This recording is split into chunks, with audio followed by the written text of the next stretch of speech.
He was born and brought up in Eldoret. He went for further studies in London and later came here in the city of Prague, Czech Republic, to invest in the real estate. This green building here is where I did my first development in Prague.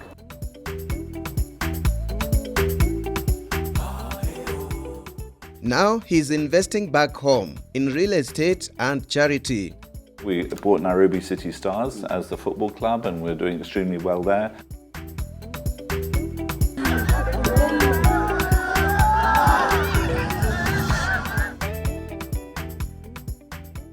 Jonathan Jackson is a real estate mogul in Kenya and in Europe.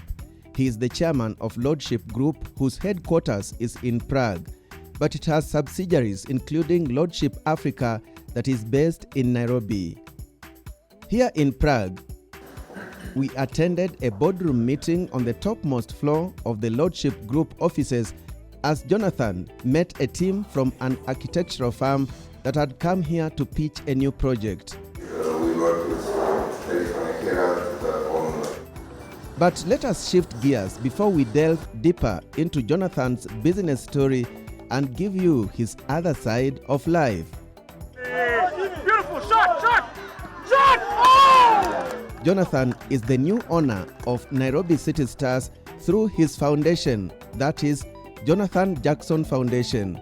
He is spending time on the football pitches to bring a new lease of life in the club that was founded in 2001 as Kawangware United. The club is currently competing in the Kenya National Super League. We're being very successful in Nairobi City Stars, and this is what I want to show in everything I do. My next real drive now is to start training centers, to really show people, look, we can run training centers and we can help the communities within Nairobi to get jobs. Jonathan has an eye for sports. He says he's seeing so much potential in Kenya's youth.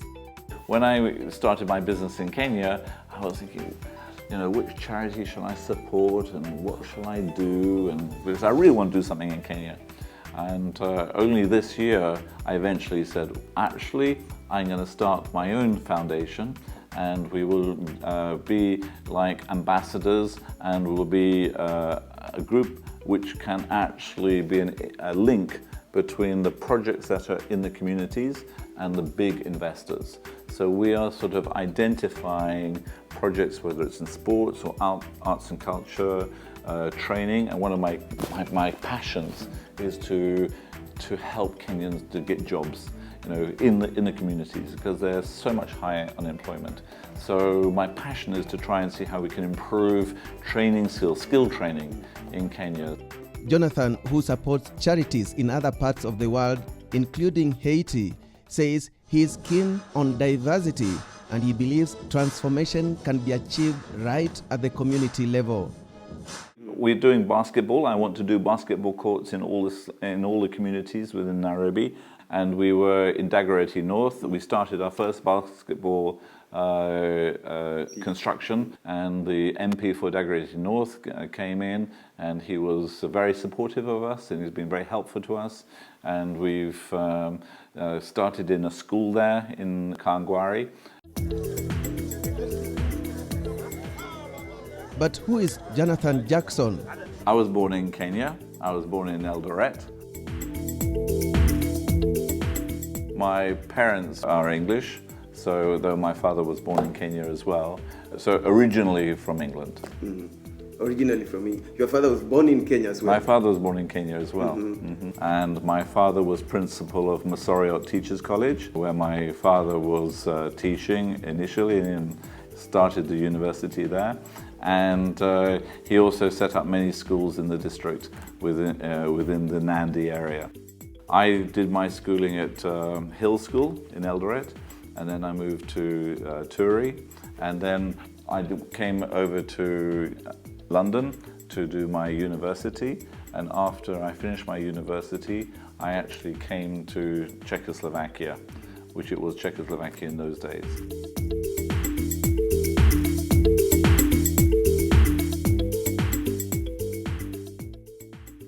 I did my degree in business management, specialized in construction. So when I came here, I said, okay, you know, it was just after communism. There was no modern office space. It was all in old communist style. And there were a lot of companies wanting to come and sort of start their businesses here. And so it was a great opportunity where I could rent one apartment, paint it, put some new lights in it, a new carpet in it. And so I could rent it for around 12 Deutschmarks a square meter. Deutschmarks in those days, and we were subleasing it for around 70 Deutschmarks. So there was a huge spread between what I could rent it for and sublease it for. So I rented several apartments like that, and that's how I started my business. The Czech Republic is a landlocked country with 10.7 million inhabitants. Prague, which is its capital and largest city, has 1.3 million residents. Prague is locally called Praha.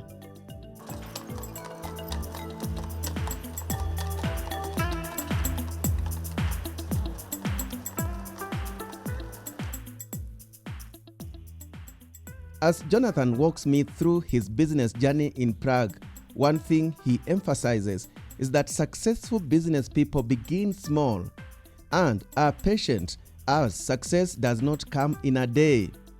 This green building here is where I did my first development in Prague. Your first My development very first in- development in Prague, Wow, it must be nostalgic too. It is nostalgic, Yeah. and the second floor down, Yeah. I rented it, the apartment, I painted it, put carpets in, some new lighting, and I subleased it for a very high rent. So I was making a margin on the difference between the rent I pay and the rent I was collecting, a very high margin. Which So- year was that? That was in 1990. 1990. I I was know. in Form 4. So here, Alex, we got this building here is my hotel. I've sold it now, but I developed it, and it was an old office building and belonging to the bank. And we put all the tenants in here. We ran it as our own hotel Okay. for 4 years, but I realized that I'm not a hotel operator. I'm not a good operator. So in the end, I found a German group to come in, and they rented it from us. So they basically rent the building and manage it themselves. But this was the prime building, and then this one here, this one we also developed as well. This corner, Property. this corner one, we developed this. The entire. The entire thing, which is retail on the ground floor and offices above. And then we sold that one to an Austrian fund. Okay. So an Austrian fund bought that one off us. And this one we sold to a private investor. Jonathan indeed has a daring story, yet we have only scratched the surface so far.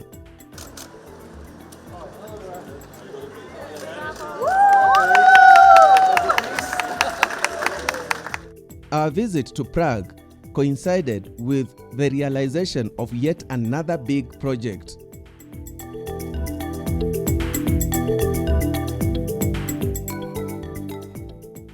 Yes, the opening of a shopping mall that added yet another chapter to his property profile.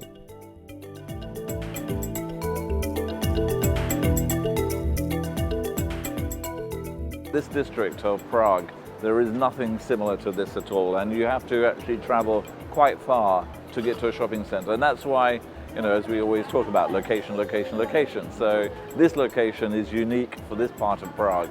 In terms of the uniqueness of this design, can it be replicated in Nairobi? Well, certainly, Alex, I hope to replicate it in Nairobi. It's my intention to replicate it in Nairobi. We're already working in Nairobi on 1 or 2 projects where we want to build a shopping center.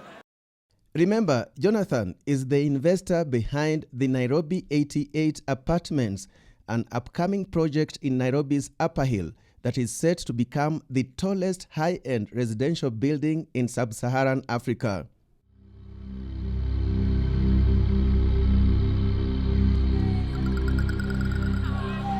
He has footprints in Karen too, where Lordship Africa has put up this project, a master-planned gated community with 60 fully serviced 1-acre plots and houses. We have the main spine road here, where you have little roads going off each side, and each one we've labelled different names. This is the ridge, because as you can see we're on the top of the hill. And over there you can see the Ngong Hills. I can see Ngong Hills. Yes, And unfortunately today it's a little bit cloudy, but hopefully it will lift. Usually the view is beautiful. You can see all Ngong Hills. It's very, very nice.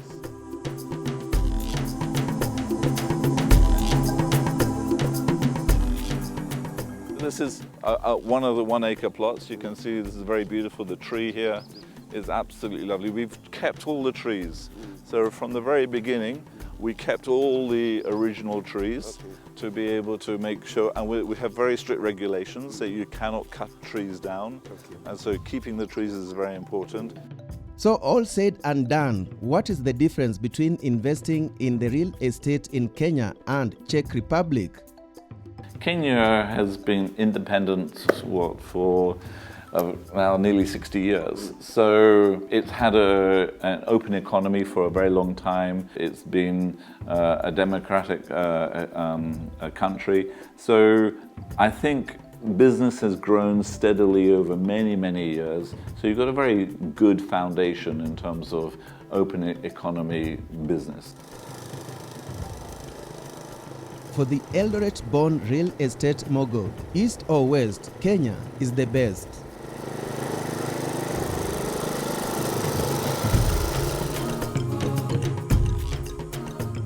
Nairobi is my home, and here in Prague and Czech Republic, it's been a place where I've been lucky to be very successful, made some very good money, made some good projects. But now I really see myself giving back into Kenya what I have learned, helping to see how we can improve Kenya. Quite an inspiring story there, and daring abroad, always exclusive, always informative. Let's do it again next Saturday, same time. From Prague City, I'm Alex Chamada. Bye-bye.